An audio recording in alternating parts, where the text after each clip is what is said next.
Hey Jack, what do you call a gaggle of gamers? I don't know. What? A Discord. Oh, are we recording? Oh, we are. Welcome back, gamers. It's season 11 of Pixel Peak. With a new season comes new games, new segments, new faces, and new news. You know, Jack, all this talk about the pixels and stuff, I love video games. Me too. All this and more on this season of Pixel Peak. I'm your host, Jack Thornton. And I'm your host, Connor Lim. Let's get into it.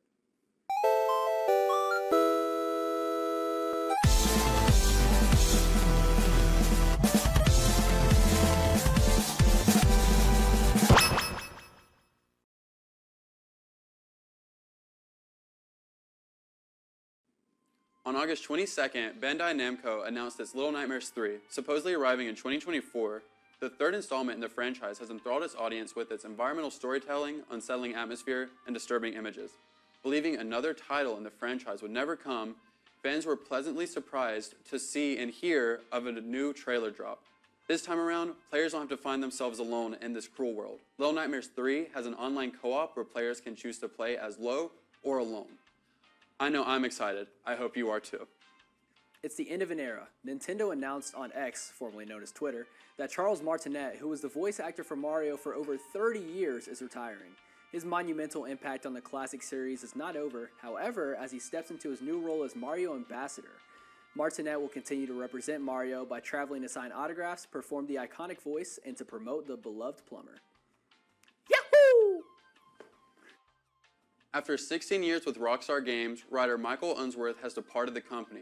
Known for his renowned work on the Red Dead Redemption and Grand Theft Auto franchise, it has people questioning what GTA 6 will look like, especially after Rockstar lost its co-founder Dan Houser in 2020. With two of Rockstar's powerhouses gone, will GTA 6 really live up to the hype? Sony is launching the PlayStation Portal, a portable PlayStation console, RIP PSP. The console screen is 8 inches long and will be able to stream PS5 games via Wi-Fi at 1080 resolution and 60 frames per second. Sony has not yet confirmed the release date, but the console will be sold for $200. So, we needed to fill time in this episode, and Jack made me go ask people on Sanford Mall questions about video game characters. Pixel Peak. Pixel Peak. Who would win in a fight, Mario or Sonic? Well, Sonic's got speed, but it kind of depends if Mario's got his power-ups. But then I'd have to go Sonic. I have to go Sonic, yeah. All right, Mario or Sonic? I don't know. I feel like Mario could jump on top of him and just topple him. But also Mario. Come on, Mario movie. Sonic. Why? Because he's faster, and I feel like he could. Like Mario, I don't know. He doesn't really do much. Sonic. Because he's faster. Okay. Mario. Why? Because he's the classic. Sonic. Because Mario's just a short guy. He is really short. Ugh, I'm a big Sonic person just because of speed. I think speed always kills. Would he run into Mario really fast, or? Yeah, I just think Mario wouldn't be able to handle the Sonic super speed. Mario just wouldn't know where Sonic would be because of his speed. And he's a hedgehog, so he can roll too. Mario. I think that he is just overall a better character, more well-rounded. Literally, or Good question. I'm trying to remember the characters. Sonic. Okay, yeah. Yeah, because he's fast. He can run away. Yeah, exactly. And Mario can't catch him. And what is he going to do? Go in his car and run into him? I'm sorry. Scary. Okay, well, Mario obviously... Well, they both... Well, what... This is regular Sonic, right? Well, Sonic's so fast. Wait, it's a regular Mario? Mario, they're both regular, so... Sorry, there's a bug. If Mario can't use power-ups, then I think Sonic win. Because, he's so fast. He's so fast. He's so fast. Do you have a favorite Pokemon character? I really like Vaporeon. I just do. There's no reason behind it. I just really like Vaporeon. I'm not even into Pokemon. It's just yeah. I do not. Okay. Pokemon character? Charizard, I guess. 'Cause that's the only one I can remember, honestly. All right. What is your favorite Pokemon? Oh, Charizard by far. Or, yeah, Charizard. Charizard. Why? It's the first one that came to mind. God, what is the Ditto? The little pink thing? Yeah, Ditto. I think it's got a funny name. It looks funny, and can it like turn into a different Pokemon? Yeah, we'll do that one. Pikachu, Why? because he's the cutest, and I think he's very funny. I would have to say Fennekin. He was my starter Pokemon when I played Pokemon X and Y. So, yeah, he got me all the way to the end. So, definitely Fennekin. I'm gonna give the basic answer and say Pikachu. He's cute. Yellow and black and yellow. Roll in the R's. Kiss, Marry, Kill. Zelda, with the red Pikmin character, and Onyx from Pokemon. I would have to kill Onyx. I'm not a big Onyx person. Really? Yeah, but I would have to marry, what was it, Zelda? And what was the last one? I guess I would have to kiss the red one, right? Yeah, that's what it would be. Sonic, Donkey Kong, and Isabelle from Animal Crossing. Kiss Sonic, kill Donkey Kong, and marry Isabelle.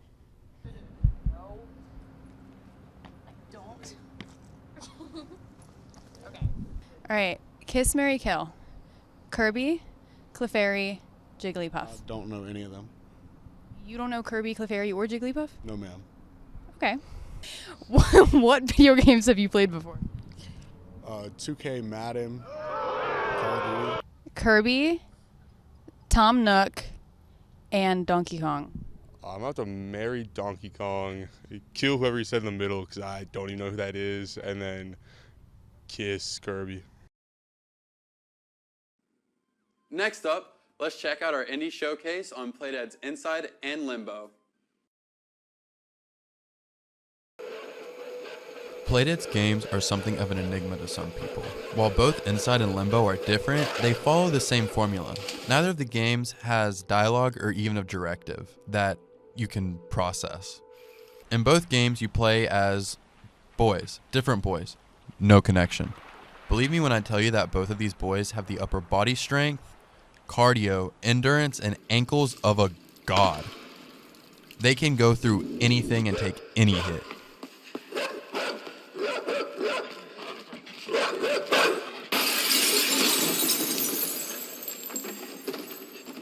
These games are made to be open to interpretation. The story you make up in your mind can be more powerful than any story that they could ever write. And I believe that's the goal. They gave you this environment, dark and unsettling, with hints towards some happenings.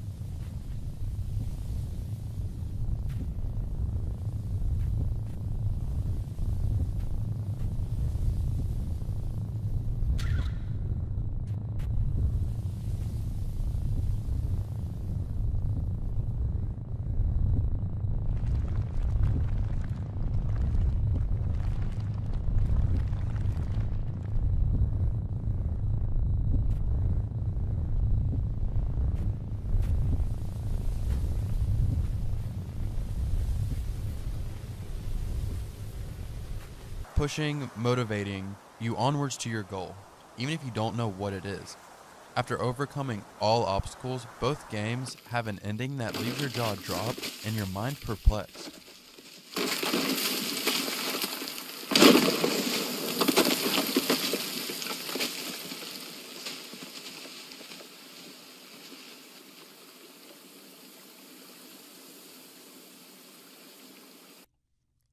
Let's get into gameplay and my interpretation of these games. Released in 2011, Limbo was the first game made by PlayDead. It follows a boy who awakes in limbo. He is looking for someone. His sister? Was there a tragedy? He makes his way through this limbo of creatures and other lost boys who feel threatened by his presence. However, after some time, the only obstacles are the ruins of Limbo itself.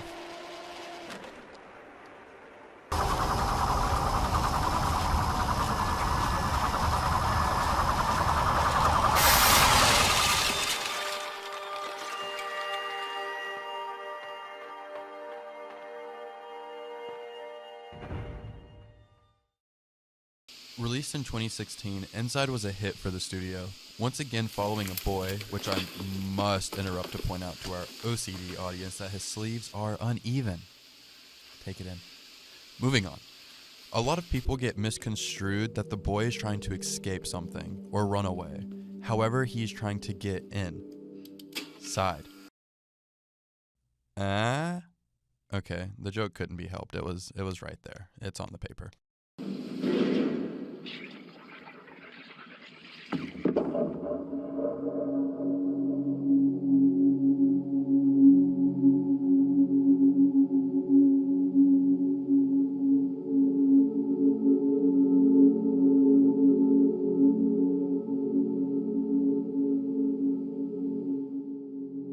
As said by our very own A-game producer, Liam Dunham, quote, "It makes me uncomfortable in the best way possible," end quote. The ambient world building creates the tone of the story along with what your mind takes away from it. Inside creates an eeriness like no other in a colorful yet dull world.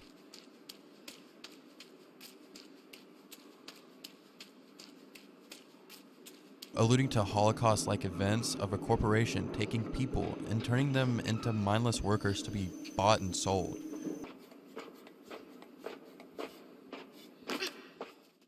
Whereas Limbo creates its world through depth and little to no color at all. The gameplay is simple yet complex at the same time, with the controls being limited to 3. The game is a 2D, 3D side-scroller with these type of IQ puzzles built in constantly throughout the game. It has these sequences of room where you have to find your way through or how to get out or in.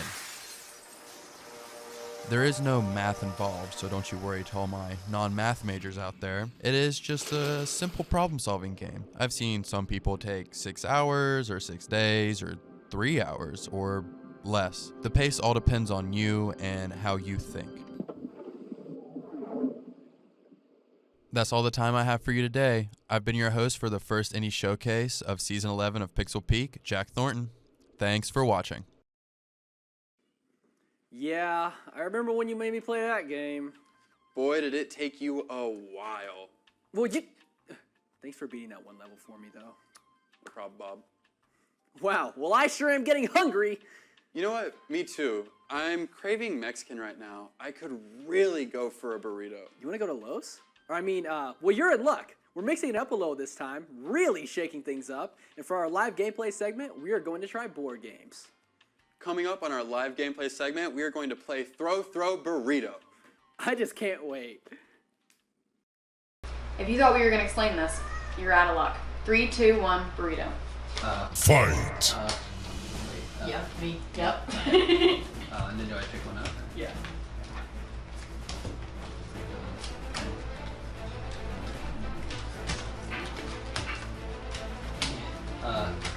Burrito. Did you say 3 and you put it up? You just put it down. You don't have to say burrito. Burrito. Wait, what happened to say burrito? Shoot, what happened? Wait, I forgot what to do with the card. Me too. What do you mean? Ciao. No, you need to You get have 3 of them. Oh! Wait, is it 3 of a kind of any Yeah, card? 3 of a kind of any card.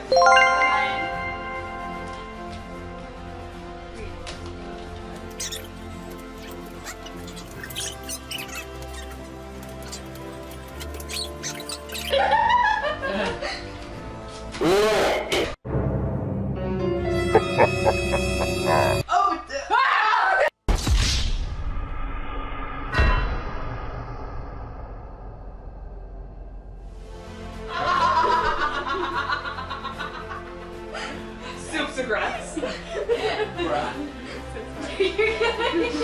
that mean I get bruised? Yeah. Is it just whoever first picks it up? No, whoever throws So successfully. like any of us could have done it? Yes. War, yeah. War is it's everyone but the person that called it. Okay. Oh, I thought. War is any 2 people. No, you don't lose anything. Okay. What? I have war is any 2 people that pick up the burritos. War is anyone else except for the person that called it.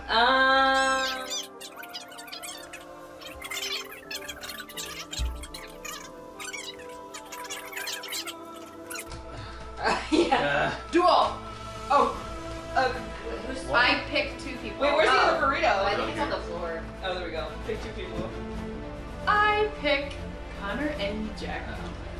Of course. Okay. Close your eyes. Close your eyes. And then you guys have to count 3, 2, 1 burrito. I'd rather someone else count 3, 2, 1. Okay, I'll do. Okay. I'll do it. 3, 2, 1, burrito! Did I hit him? I think you, yeah. We hit each other. You get hit? Yeah. Oh. Then you guys have to duel again. Yeah, do it again. Do it again? We need Where'd a it burrito.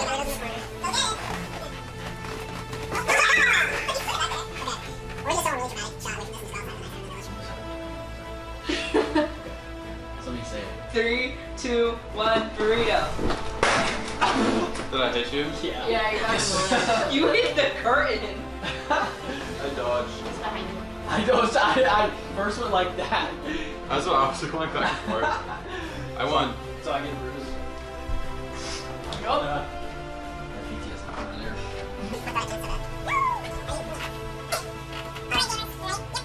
3, 2, 1, burrito. Oh, I put down Oh my god. Sorry, I don't know why I heard it, but she had him anyway. Is it just anybody? No, No, it was it's those the two. two. I just didn't process it, but she grabbed it way before I even did. But that's true. Wait, I'm confused. Brawl, it was supposed to be you two, right? Yeah, so. Yeah. Why? Because That's I what put brawl is. That's what the Yeah. brawl game means. Yeah, when I put down brawl, it's the 2 people next to me. Oh. So you, so yeah, you get a second bruise. You get a second bruise. Why is it on your face? So it's, I'm keeping it.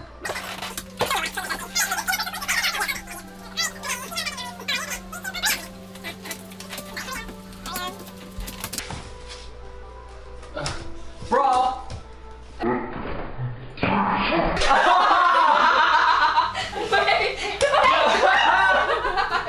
That was you. I got you. Y'all both hit in midair. That was crazy. Yeah, burritos make contact. Well, it was more like Ariana leaned over and just went. Sorry, I was like, I had to She like win. leaned in and she was Real. She came for me, bro. You guys don't understand, I had to win.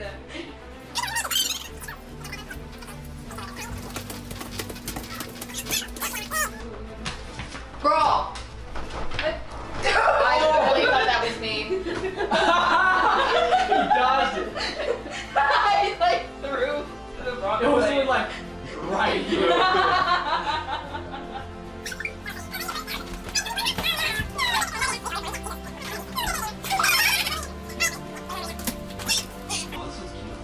More.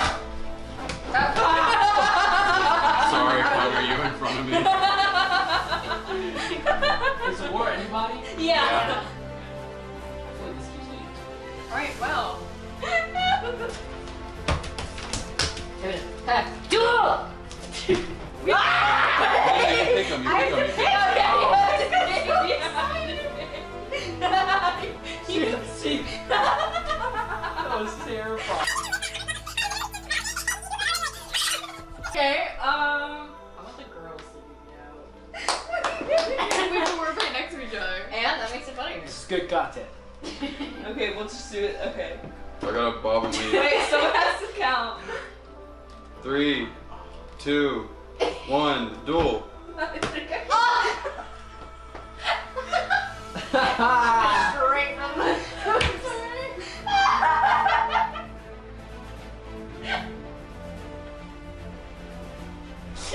Damn.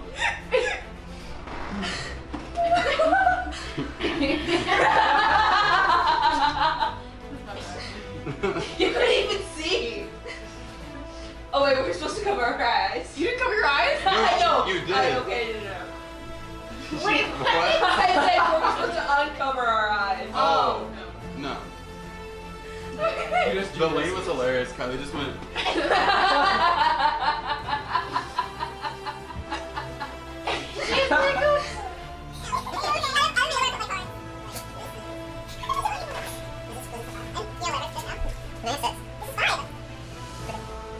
Final round. Fight.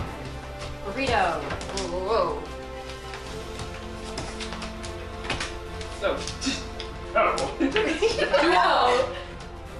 You have to Good, go. good. You have to pick. This is for the last bruise. Oh. I want to see Connor and Ariana. Alright. Lucky. Kenneth, watch out. Oh, I know you want Don't hit the. Don't hit the. Wait till. Y'all ready? Turn it down, Jones. Alright. 3, 2, 1, go! We actually didn't hit each other. Did I hit you? That's impressive. Yeah, you did. Oh. Yeah. Alright, add up your points. I already know I Go lost. for the. Alright, special reach. Special work for 2. 2. So I just have 3 points. I have 1 singular point. So that was last round. No, I have 5 I have 7. last round. That's how Oh. 7. 9. How many do you? I have 1. 6, 7. Oh wait, I have 2 minus the bruise actually. 8 minus 1, I have 7. We both have 7. We have to Tie. duel it out. Oh. We just have to bump this out. and Jack, duel. Yo, what if we have to arm wrestle?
Jack Thornton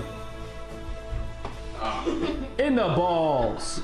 It was my hip. It kind of didn't work because both of y'all got out of frame. Jack Thornton wins. Guys, I know what it looks like. I know it looks like Jack won the game, but trust me, my burrito hit him. It was just out of frame, so you guys couldn't see it, but that's what actually happened. I really won. Anyways, up next is the Retro Rewind about Animal Crossing GameCube, hosted by yours truly, Kylie Carner. Animal Crossing Population Growing is the first in the Life Simulator game series and captured the hearts of millions of players across the globe with its relaxing gameplay and unique charm. Released in 2002 for the GameCube, the game begins with the player arriving into a small village by train where they are greeted by a capitalist Tanuki named Tom Nook. Nook sets the player up with a house which is far above their price range and loans them the money. To pay off the loan, Tom Nook employs the player at his shop where he gives them tasks that acquaint the player with the mayor, the villagers, and the other businesses in the area. Once Tom Nook runs out of tasks for the player, the game doesn't have an overarching plot. Rather, the player has complete control over their life. The village has a post office, a police station, a clothing store, and a museum. The museum is run by a very passionate and sleepy owl named Blathers, and he accepts donations of fossils, bugs, and fish which the player can catch. Players can also grow fruit, plant flowers, design the interior of their house, and befriend their villagers. The storyline of Population Growing is unlike any of the other Animal Crossing games and is incredibly groundbreaking. I'm kidding. It sounds exactly like every other game in the series. New Horizons really shook things up by having an island instead of a village, but you get my point.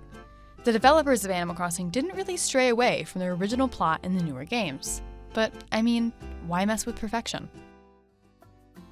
Similar to the newer games, Population Growing runs on a 24-hour clock and is played in real time, meaning that if you log on in the morning, the villagers will still be waking up and the shops will be just opening.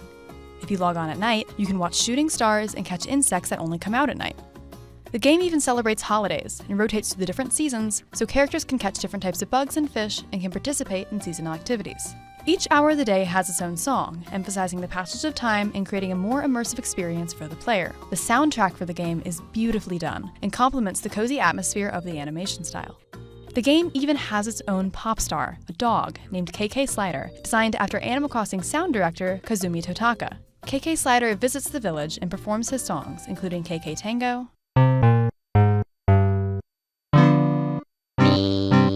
the K-Funk,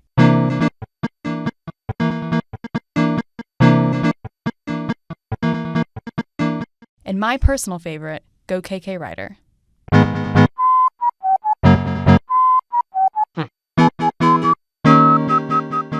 Now, despite the fact that the game's plot doesn't sound particularly different than the newer releases, when Population Growing was first released, there were no games quite like it.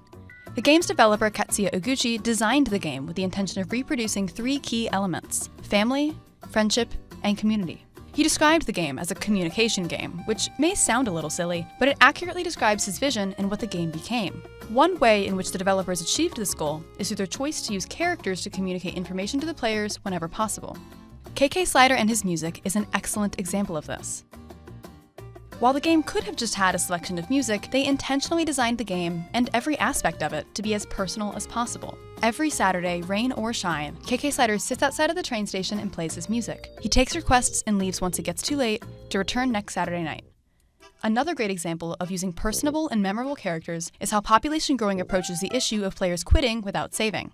If a player accidentally exits their game without saving, most games at the time just used an error message. Animal Crossing, however, personified this error message and created Rossetti, a very cranky mole with his own funky music whose sole purpose is to lecture you on the importance of saving your game progress. The more that a player quits without saving, the angrier Rossetti gets. And while it may not sound like a revolutionary idea, all of the characters that Animal Crossing uses to communicate information to the player have their own unique stories and personalities. It makes for an incredibly pleasant and personal gameplay experience. Now, I mentioned earlier that you're able to befriend the villagers. The villagers have 6 personality types, 3 for each gender. Male villagers can be lazy, jock, or cranky, and female villagers can be normal, peppy, or snooty. The player can interact with the villagers and develop friendships with them. But be warned, the villagers in Population Growing are not nice. They're surprisingly rude for a game designed to be a friendly community. They can and will insult you. They can also move away without telling you, and rob you. Animal Crossing Population Growing stands against the test of time. This game has features that are fundamentally ahead of and unique from the newer versions, including the Dump, where players can discard random items and find new surprises, Lighthouse Duty, an optional event where players can earn a fun reward for lighting the lighthouse while the keeper goes on vacation, raffle tickets, which can be entered into a lottery to win rare furniture items, golden trees, which grow shovels instead of fruit, and the ability to play games within a game. Animal Crossing developed the ability to play 19 different NES games, including The Legend of Zelda, Super Mario Bros., and Donkey Kong. Why? Because the producer, Katsuya Oguchi, thought it was kind of funny. At the time, this feature was game-changing, and it was the easiest way to access the NES library. Compared to the newer games, Population Growing has fewer customization options. The first edition is much more about experiencing the game and connecting with the different characters than about having a personalized experience. The player could choose to spend their time designing their house, they could collect every fish and bug in the game, or they could become best friends with all of their neighbors. This game is incredibly open-ended and is at heart whatever you make of it. Wow, what a joyful occasion that was. I just love playing games with my friends and everybody here, the crew on Pixel Peak. We're done playing now! I really felt the need to hit you again. Well, we had an action-packed episode for you and an even more action-packed season to come. Thanks for joining us here on Pixel Peak today. I've been your host, Connor Lim. And I've been your host, Jack Thornton. See you gamers later!